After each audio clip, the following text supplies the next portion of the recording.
I've been making my way through Thus Spoke Zarathustra for over a year now. Why so slow, one might ask? Because the greatest writing fuels you from the fewest words. No writer remains more misunderstood than Nietzsche. His tragedy is that academics have disseminated his message while dubious political cults have exploited and twisted it. You have to go directly to the writing with Nietzsche, to the man himself. You will never find a writer who embodies paradox in the same way. It's the driver of his insight.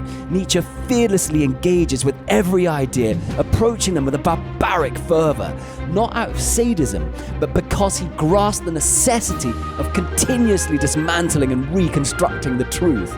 It lives not on fixity, but because it needs ever reinterpreted, ever uncovered. And because it's linked with time and to humans, truth is a fragile thing, burnished by some and corrupted by others. Yet it's not how Nietzsche dismantles that which inspires me, but how he reconstructs. Has a writer ever written with more gusto, more verve, more sheer intoxication with the power of nature? The animation of his prose pushes it beyond philosophy and into the realm of poetry. His message is canonized by its form, propelled by metaphor, embellished by simile. One moment, he uses lightning to dismantle our assumptions. The next, a soaring eagle to illustrate the loneliness at the apex of creation. The Superman is not a crazed fantasy of a replaced species, but a metaphor for our latent potential to become more than we can be today. That's why Nietzsche savages us. Who are we willing to be? Are we ready to embrace our true potential by shedding our old selves? And why is his work so damn misrepresented? Because it's interpreted by people in armchairs, whereas his ideas are formed in the vitality of the mountains.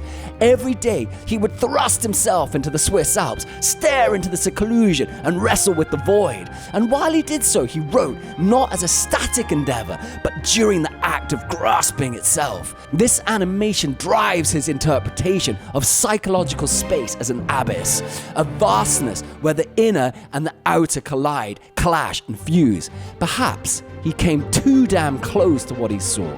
He couldn't hold on to his tightrope, and he fell from the precipice of his own sanity. He saw too deeply and too much. Make no mistake, you pursue truth at your peril. Its rewards are great, but its impact devastates. Yet, step back from that pursuit, and you risk an even bleaker state. Truth, the most intractable of all the mysteries. Even love breaks upon it. Yet the story of Nietzsche's life is not the way he died, but the way he lived. Like the Indian gods, he realized that affirmation is only possible in relation to the greatest destruction. That is, the great cosmic dance that Nietzsche dared to tango with. He played dice with the gods, and like Prometheus, he dared to win, and they tortured him for it. Not because he stole from them, but because he threatened them. Maybe because they respected him too. I could spend the rest of my life distilling takeaways from Thus Spoke Zarathustra, but for now, here are 3. 1. Look at your writing as a way to freeze the animating essence within you, rather than as a static entity. 2. Make nature a discipline, and it will reward you with penetrating insight. And 3.